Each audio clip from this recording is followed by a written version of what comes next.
ناظرین آداب، ناظرین ڈاکٹر دانش پروگرام سوالیے کے ساتھ حاضر ہے۔ ناظرین، میں نہیں کہتا، آج بہت بڑے بڑے مخالفین بھی یہ بات کہتے ہیں کہ ایک شخص آیا تھا اور اس نے جو باتیں کہیں وہ آج سچ نظر آ رہا ہے، اور آج کے پروگرام بھی ہمارا انہی کے ساتھ ہے، یعنی ڈاکٹر شیخ الاسلام ڈاکٹر طاہر القادری صاحب آج ہمارے ساتھ پروگرام میں ہیں۔ اور اسٹارٹ میں یہیں سے کروں گا کہ جو باتیں انہوں نے کی تھیں آج وہ ہر بہر باتیں آج کے دن تک سچ نہیں ہے۔ چلیں مجھے چھوڑ دیں، پورے جو مخالفین ترین لوگ تھے وہ بھی آج یہ کہہ رہے ہیں، چاہے وہ سیاستدان ہوں، انٹلیکچوئلز ہوں، دانشورز ہوں، آپ کے لکھنے والے ہوں، لکھاری ہوں، جو کچھ بھی ہوں، میڈیا پرسن ہوں، اینکر پرسن ہوں، آج وہی کچھ نظر آ رہا ہے جو کچھ عرصے پہلے ڈاکٹر طاہر القادری صاحب نے کہا تھا۔ ہم ایک بہت اہم شخص کا اسٹیٹمنٹ بھی سناتے ہیں، صرف ایک ساتھ کا، ویسے تو بہت سارے اسٹیٹمنٹ ہیں لیکن یہیں سے بات ہم شروع کریں گے۔ دیکھیں عمران خان صاحب کیا کہہ رہے ہیں، ان کی بات سے شروع کرتے ہیں۔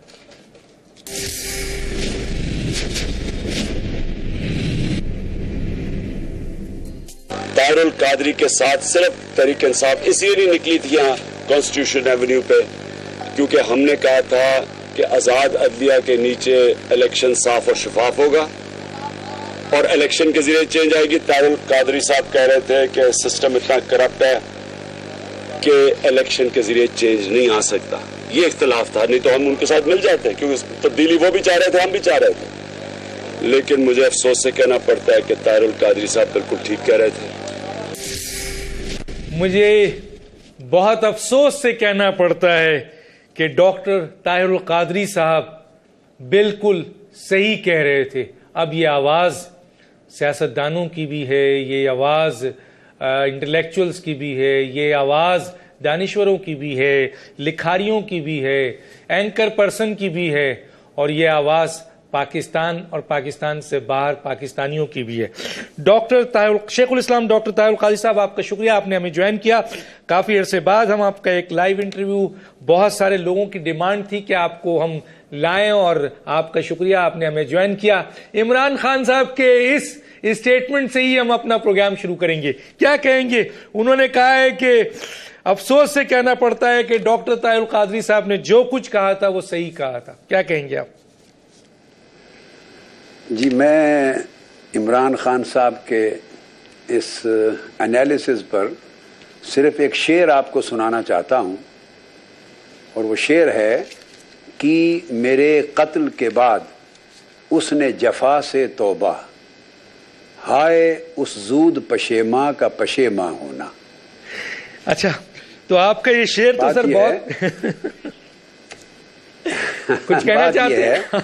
یہ مجھے معلوم تھا، جی ہاں میں کہنا چاہوں گا، مجھے معلوم تھا، اور آپ اگر میرے لانگ مارچ سے لے کر 11 مئی تک جو دھرنے ہوئے ان سپیچز کو دیکھیں اور پریس کانفرنسز کو دیکھیں تو میں نے یہ بھی کہا تھا کہ تبدیلی چاہنے والے سب لوگ 11 مئی کے انتخابات کے بعد کہیں گے کہ میں سچ کہتا تھا، میں نے یہ بھی کہا تھا۔ اب سوال یہ ہے کہ صرف اس اعتراف کرنے سے تو مسئلہ حل نہیں ہوگا، وہ تو چلو ایک وقت کی اسیسمنٹ تھی، انہیں غلطی کا احساس ہو گیا، اور اس کی وجہ یہ ہے کہ عمران خان صاحب کے بارے میں میں ذاتی طور پہ جانتا ہوں، وہ اچھے دل کے آدمی، اچھی سوچ کے آدمی، اچھی خواہشات کے آدمی ہیں، وہ تبدیلی چاہنے والے ہیں، مگر یہ پوائنٹ آف ویو کا جو اختلاف تھا یہ اس وقت ایک نقطے پر انہیں جمع ہمارے ساتھ نہ کر سکا۔ تو آج بھی میں یہ دہرا رہا ہوں کہ اب جو لوگ تبدیلی چاہتے ہیں اور وہ اس انتہائی کرپٹ، فرسودہ اور بوسیدہ، استحصالی، عوام دشمن اور غیر منصفانہ نظام کا بدقسمتی سے یا غلط فہمی سے حصہ بن گئے ہیں، اب وہ اس کا حصہ بنے رہنے سے کبھی تبدیلی کی طرف قدم نہیں بڑھا سکتے۔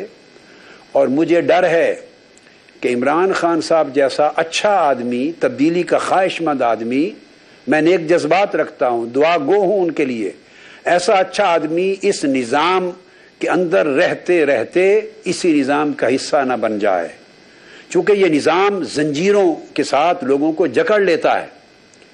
اس نظام کے اندر اتنی کرپشن ہے, اتنی طاقت ہے, اس نظام کے اندر اتنی فرسودگی ہے, اور نکلنے کا کوئی راستہ نہیں ہے, تبدیلی کے لیے کوئی آؤٹ لیٹ نہیں ہے, عوام تک پہنچنے اور عوام تک وسائل کو پہنچانے کا کوئی امکان نہیں ہے.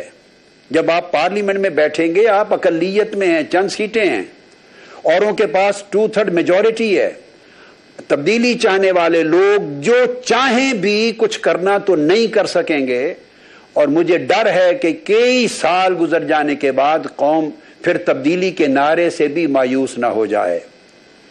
تبدیلی اس نظام کا حصہ بنے رہنے سے کبھی نہیں آئے گی.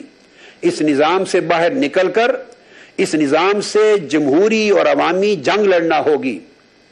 اس فرسودہ نظام کو سمندر میں غرق کرنا ہوگا, اور استحصال کے اس پورے جال کا ایک ایک تانا بانا ختم کرنا ہوگا, اور عوام کو اٹھا کر اقتدار, دولت, زر, وسائل, حقوق ان تک براہ راست پہنچانا ہوگا.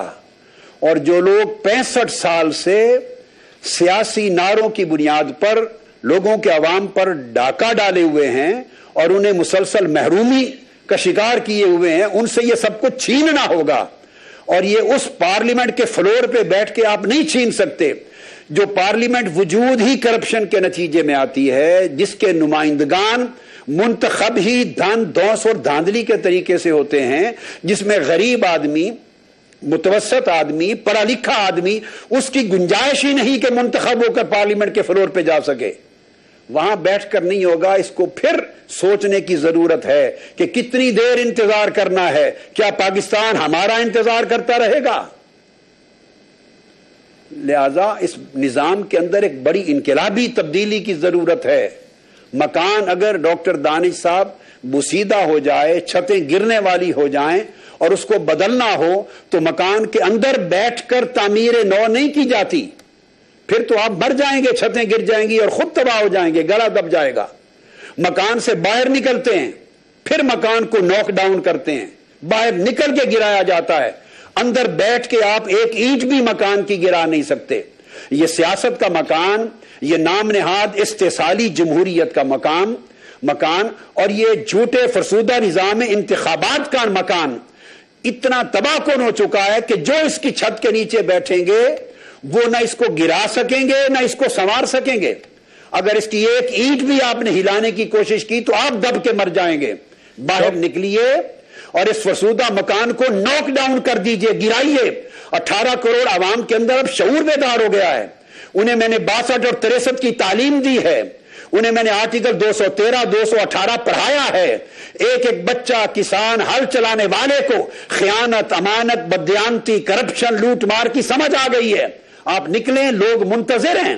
باہر نکل کے عوامی قوت کے ساتھ اس سیاست کے استحصالی محل کی اینٹ سے اینٹ بچانا ہوگی, اور پاکستان کا آئین بچانا ہوگا, قائد اعظم کی ریاست بچانا ہوگی, 18 کروڑ عوام کے حقوق بچانے ہوں گے, اور پاکستان کا امن اور امان بچانا ہوگا, مگر اس مکان سے باہر نکل کر. سر میں ایک سوال بہت امپورٹنٹ کرنا چاہتا ہوں, اور وہ یہ بتائیے سر کہ جب عمران کی بات ہو رہی ہے تو کیونکہ آپ نے الیکشن سے وڈرا کیا اور آپ نے کہا کہ ایسے فرسودہ نظام میں اور ویک الیکٹرل سسٹم جس کا آپ نے بتایا, اور آج وہ ساری باتیں سچ ہو رہی ہیں, لیکن عمران خان صاحب نے کہا تھا کہ میں عوامی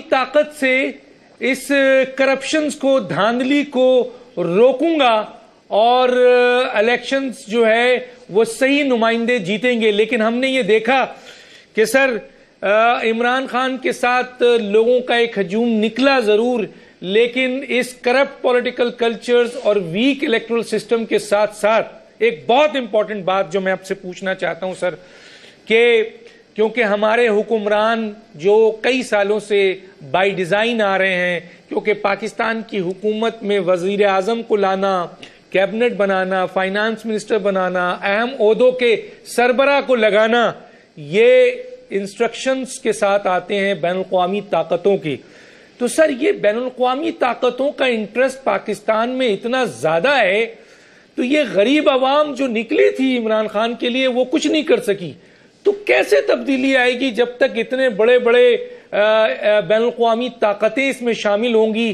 اور ہمارے جو پولیٹیشنز ہیں وہ سب کے سب اقتدار کے لیے ان کی طرف دیکھیں گے؟ ہاں ڈاکٹر دانش صاحب، آپ کی بات درست ہے، لیکن میں ایک بات کی طرف آپ کی توجہ مبذول کرا دوں. بین الاقوامی اسٹیبلشمنٹ ہو یا مقامی اسٹیبلشمنٹ، عالمی طاقتیں ہوں یا داخلی طاقتیں، عوام کے سمندر کے سامنے کوئی ٹک نہیں سکتا. جب آپ عوام کو ایک جہت دیتے ہیں، عوام کو ایک سمت دیتے ہیں اور کیٹیگوریکلی ایک واضح فکر، واضح نظریہ، واضح آئیڈیالوجی، واضح ویژن کے ساتھ آگے بڑھتے ہیں، اور پھر یہ آخری آپ نے موقع بھی دیکھ لیا کہ تبدیلی کے نام پہ پوری سٹرگل کرنے کے باوجود اور ملینز جوانوں کے باہر نکلنے کے باوجود تبدیلی نہ آئی ہے، نہ راستے پر کھڑی ہے، نہ 5 سال میں آئے گی.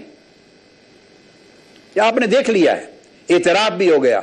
تو میں عرض کروں گا کہ اب ضرورت یہ ہے کہ عوام کو موبلائز کیا جائے جسٹ تبدیلی اور انقلاب کے نام پر، اس فرسودہ استحصالی نظام کے خلاف بغاوت کے نام پر. پاکستان کا آئین امپلیمنٹ نہیں کیا جاتا. پہلے 40 آرٹیکل پاکستان کے آئین کے جو حقوق عوام کو دیتے ہیں ان میں سے ایک حق بھی پاکستان کی پارلیمنٹ نے کبھی عوام تک نہیں پہنچایا، نہ کسی سابقہ پارلیمنٹ نے، نہ اس نے، نہ اگلے 5 سال میں پہنچے گا. جیسے میری پہلے کی ہوئی ایک ایک بات درست ثابت ہوئی، لکھ لیجئے، میری آج کی بات بھی درست ہوگی. 5 سال گزر جائیں گے، 40 آرٹیکل بتا رہا ہوں، آرٹیکل 1 سے لے کر آرٹیکل 40 تک، جس ملک کو قائد اعظم کی دی ہوئی فلاحی اسلامی ریاست بتانا چاہتے ہیں، وہ آرٹیکل جو عوام کو روٹی، کپڑا، مکان، روزگار، مفت تعلیم، علاج، انصاف، سب کچھ مفت مہیا کرنا چاہتے ہیں، جو عوام میں ڈسپیرٹی اور انیکویلٹی، عدم مساوات ختم کرنا چاہتے ہیں، وہ آرٹیکل جو عوام کو طاقتور بنانا چاہتے ہیں اور عوام کو پارٹیسپیشن دینا چاہتے ہیں اقتدار کے پروسیس میں، اور وہ آرٹیکل جو پاکستان سے کرپشن کا کلیتاً خاتمہ چاہتے ہیں. الغرض 40 آرٹیکل میں نے بتا دیے، 1-2 کی بات نہیں کر رہا. آپ 5 سال دیکھ لیجئے، ان 40 آرٹیکلز میں سے ایک آرٹیکل بھی پاکستان میں نافذ نہیں ہوگا، اور جو پرنسپلز آف پالیسیز ہیں انہیں فنکشنل بھی نہیں بنایا جائے گا. جو تصور پاکستان کا قائد اعظم محمد علی جناح علیہ رحمت نے دیا تھا، جو خواب پاکستان کا علامہ اقبال نے دیا تھا، اور جو اس وقت قائدین و کارکنان کی جدوجہد اور قربانیاں جنہوں نے پاکستان کا تحفہ ہمیں عطا کیا، جو آرزو، امنگ اور امید اور خواب وہ دیکھتے تھے، اس میں سے کچھ بھی قوم کو نہیں ملے گا. اب اگر عوام کھڑے ہو جائیں تو مقامی اور بین الاقوامی اسٹیبلشمنٹ آپ کے راستے میں رکاوٹ نہیں بن سکتے. جرأت چاہیے. یہ جو لیڈر منتخب ہوتے آتے ہیں یہ تو کرسی پر بیٹھنے کا اجازت نامہ وہاں سے لاتے ہیں، یہ ان کے بغیر نہ کھانس سکتے ہیں، نہ چھینک سکتے ہیں، نہ ان کے بغیر اٹھ سکتے ہیں، نہ کھا پی سکتے ہیں، نہ چل سکتے ہیں. یہ محض غلام ہیں، نوکر ہیں ان کے. اور جب آپ کاسا لے کر ان سے قرضے مانگتے ہیں، امداد مانگتے ہیں، تو کیا بھکاری بھی دینے والے کو آنکھیں دکھا سکتا ہے؟ مجھے بتائیے. بھکاری جو کرسی اقتدار پر بیٹھنے کی بھیک باہر کی طاقتوں سے مانگے، وہ انہیں نو کہہ سکتا ہے؟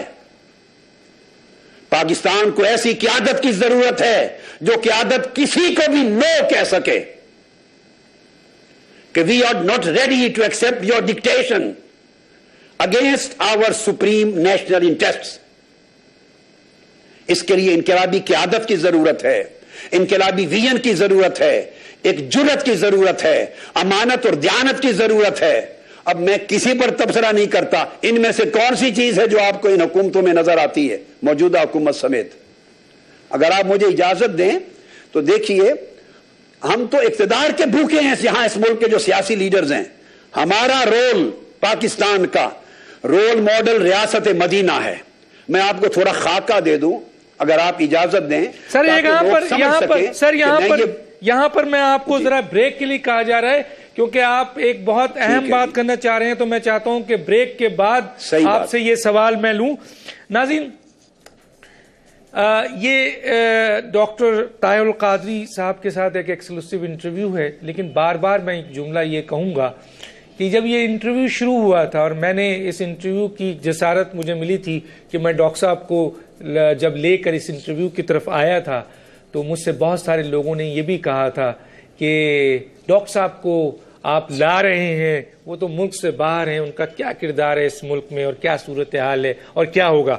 پھر دیکھا پوری دنیا نے کہ ایک تاریخی جو ہے وہ اجتماع ہوا اور ڈاکٹر صاحب نے جو اس 23 تاریخ کو جو بات کی تھی وہ آج ایک ایک بات میں نہیں کہتا. عمران خان صاحب نے کہا، میں ابھی اور بہت سارے پولیٹیشنز کا آپ کو وہ دے دیتا ہوں، خود پیپلز پارٹی جو حکومت کا حصہ ہے ان کے لوگ بھی اب کیا کہہ رہے ہیں وہی کہہ رہے ہیں. تو میں اس پہ ڈیٹیل میں نہیں جانا چاہتا، صرف اتنا بتانا چاہتا ہوں کہ ایک ایک بات وہ سچ ہوئی.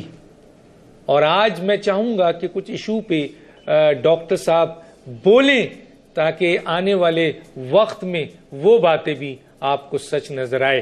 تو ایسی صورتحال میں وہ سوالات جو میرے پاس ہیں میں ڈاکٹر صاحب سے کرنا چاہوں گا، اور اس امید کے ساتھ کہ پاکستان میں بغیر انقلاب آئے، بغیر نظام تبدیل ہوئے، میں تو اس بات پہ کنونس ہوں ایز اے اینکر. یہ ڈاکٹر طاہر القادری صاحب جو کہہ رہے ہیں کہ جی اس نظام کو تبدیل کیے بغیر اور انقلاب آئے بغیر اور ایک انقلابی لیڈر، اب وہ لیڈر کوئی بھی ہو سکتا ہے، اس کے بغیر یہ بائی ڈیزائن جو ٹرین چل رہی ہے جس میں سے بین الاقوامی طاقتیں ایک ڈرائیور کو اتارتی ہیں اور دوسرے ڈرائیور کو بیٹھا دیتی ہیں، اور وہ ٹرین جو ٹوٹتی پھوٹتی اپنے ایک غلط ڈائریکشنز پہ جا رہی ہے اسی ڈائریکشنز پہ چلتی رہتی ہے، اور اس ٹرین میں موجود جتنے بھی مسافر ہیں وہ تباہ حال ہو رہے ہیں کیونکہ ٹرین ٹوٹ رہی ہے، نہ وہاں کھانے کو کچھ ہے، نہ وہ پینے کو کچھ ہے. اب اس ٹرین جو اس ملک کی بہت بڑی عزت ہے، ہم اس ٹرین کو ایک ایسے ڈائریکشنز میں لے جا رہے ہیں جو تباہی کے ڈائریکشنز پہ ہے، اور اس کا صرف ڈرائیور تبدیل ہوتا ہے اور کچھ تبدیل نہیں ہوتا ہے. اور اگر ڈرائیور اسی طرح ایک کے بعد ایک تبدیل ہوتے رہے تو وقت دور نہیں کہ یہ ٹرین تباہی کے اپنی انتہا تک پہنچ جائے. ایک چھوٹا سا بریک لیتے ہیں پھر واپس آتے ہیں. ویلکم بیک ناظرین. جی ڈاکٹر صاحب آپ کچھ فرما رہے تھے اور مجھے بریک کے لیے کہا گیا تو میں آپ کو بالکل کہتا ہوں کہ آپ وہ بتائیے، لیکن ایک سوال بھی سامنے رکھ دیتا ہوں کہ آپ اس کو بھی سن لیں. اور وہ سوال یہ ہے کہ اس وقت ملک جو ہے ہم نے دیکھا کہ ماشاءاللہ 66 سال کا عرصہ جو ہے وہ ہو گیا ہے، ہماری آزادی، یوم آزادی بھی منائی گئی، اور ہم سمجھتے ہیں، بہت سارے لوگوں کا خیال ہے کہ ہم بھارت سے تو آزاد ہو گئے لیکن اس کرپٹ پولیٹیکل نظام کے غلامی میں جکڑ چکے ہیں جس سے نکلنا ہے، جس کی آپ بھی نشاندہی کر رہے ہیں. سر آج دہشت گردی پاکستان کو تباہ حال پوزیشنز پہ لے گئی ہے. ہم 66 سال سے کوئی اہمی قومی معاملات میں پالیسی نہیں دیکھ رہے ہیں، اور ہمیں اگر کوئی پالیسی دینے کی بات کی جاتی ہے تو ہم فوری طور پر ایک اے پی سی بلا لیتے ہیں، اور اس اے پی سی کو جو پاکستان کے سیاستدانوں کا اجتماع ہوتا ہے جو ایک قبلے پہ کھڑے نہیں ہیں، وہ کس طریقے سے ان ایشوز کو ریزالو کر سکتے ہیں؟ کیا کہیے گا سر؟ ڈاکٹر دانش صاحب، آپ نے 2-3 چیزیں اکٹھی کر لیں. میں اختصار سے ان 2 باتوں کا جواب دے کر، تو جو آپ نے بیسک سوال کیا کہ کیسا نظام، کیسی تبدیلی، اور 65 سال کے باوجود ہم وہیں کے وہیں کھڑے ہیں، اس پہ میں آپ کی اجازت ہو تو کچھ وقت لگانا چاہوں گا. ضرور. آپ نے دہشت گردی کی بات کی. آپ اندازہ کر لیجئے کہ ابھی موجودہ گورنمنٹ کو آئے ہوئے اقتدار سنبھالے 9 ہفتے ہوئے ہیں. 9 ویکس. 9 ہفتوں میں تقریباً 900 کے قریب ہلاکتیں ہو چکی ہیں، دہشت گردی میں، ٹارگٹ کلنگ میں، اور اس طرح کے وہ تمام اجتماعی دہشت گردانہ جرائم میں. 886 یعنی میں نے 900 کے قریب کہا ہلاکتیں، دہشت گردی اور اس طرح کی تمام ایکٹیویٹیز میں 9 ہفتے میں ایوریج بن جاتی ہے پر ویک 100 ہلاکتیں. ہر ہفتے 100 آدمی دہشت گردی اور ٹارگٹ کلنگ کا نشانہ بن کے ہلاک ہو رہے ہیں، اور اس سلسلے میں ایک سنجیدہ قدم بھی اس وقت تک اٹھایا نہیں گیا. ان لینڈ سیکیورٹی کے بارے میں اور اندر دہشت گردی کے خاتمے کے لیے سرے سے دور دور تک کوئی ویژن نہیں ہے. کیوں؟ میں پھر اس طرف آگے انشاءاللہ آتا ہوں، آگے عرض کروں گا. وجہ یہ ہے کہ ہمارا پورا نظام اقتدار، نظام حکومت، یہ چند چیزیں بڑی اہم ہیں اور آپ کی وساطت سے میں قوم تک پہنچا رہا ہوں. جس نظام کو ہم پوجتے ہیں اور جسے کہتے ہیں کہ نظام چلنا چاہیے، نظام چلنا چاہیے، اور بار بار الیکشن ہوتے رہنے سے خود بخود تبدیلی آ جائے گی، یہ کانسیپٹ ٹوٹلی غلط ہے، بیس لیس ہے، ان سائنٹیفک ہے. سائنس کا ایک مسلمہ اصول ہے سائنس کا کہ ایک ہی عمل بغیر تبدیلی کے، وہی عمل اگر بار بار دہرایا جاتا رہے تو اس سے مختلف نتائج کبھی پیدا نہیں ہو سکتے. ہم اسی ایک عمل کو، ایک ہی طرز کے انتخابات کو، اس کو بار بار دہراتے رہتے ہیں، بار بار دہراتے رہتے ہیں، اور چاہتے ہیں کہ اسی پروسیس سے تبدیلی آ جائے گی. ایسا نہیں ہو سکتا. انار کے درخت سے آپ کو آم کبھی نہیں ملے گا، اور لیمو کے درخت سے آپ کو سیب نہیں ملے گا. لیمو کے درخت پر لیمو ہی اگیں گے، اور پیاز کے درخت پر، پیاز کے پودے پر پیاز ہی اگیں گے. یہ جس نظام پر ہم قائم ہیں، میں آپ کو عرض کروں، یہ 1850 میں انگریزوں نے ہمیں دیا تھا، جب برِ صغیر پاک و ہند یعنی ہندوستان پر برٹش رول تھا، برطانوی سامراج کا. انہوں نے یہ نظام ہمارے لیے بنایا، ہندوستان کے لیے، اور 1947 میں 2 حصے ہو گئے. ہماری آزادی کے ساتھ سیم نظام پاکستان پر لاگو ہو گیا. اور یہ نظام، ہمیں یاد رکھ لیں، ترقی دینے کے لیے نہیں بنایا تھا. یہ نظام انہوں نے عوام کو طاقتور بنانے کے لیے نہیں بنایا تھا. یہ نظام انہوں نے پاکستان یا انڈیا کے عوام کو غربت اور مفلسی اور محتاجی، محرومی سے نکالنے کے لیے نہیں بنایا تھا. اس نظام کا ایک ہی مقصد تھا کہ اس نظام کے ذریعے اس خطے کے عوام ہمیشہ تادیر غلام رہیں. اگر وہ سیاسی اعتبار سے آزاد بھی ہو جائیں تو معاشی غلامی برقرار رہے، سیاسی غلامی برقرار رہے، سماجی اور معاشرتی غلامی برقرار رہے. یہ طرح طرح کی غلامی کی زنجیروں میں جکڑے رہیں، پسماندہ رہیں، غریب اور مفلس رہیں، محروم اور کمزور رہیں، اور کبھی یہ قوم طاقتور نہ بن سکے. یہ نظام اس مقصد کے لیے قائم کیا گیا تھا جسے ہم من و ان چھوٹی موٹی کلیریکل قسم کی چینجز کے ساتھ پچھلی 1.5-2 صدیوں سے چلاتے چلے آ رہے ہیں. اب آئیے، اس نظام کی خوبی یہ ہے کہ اس میں طاقت کا ارتکاز ہے.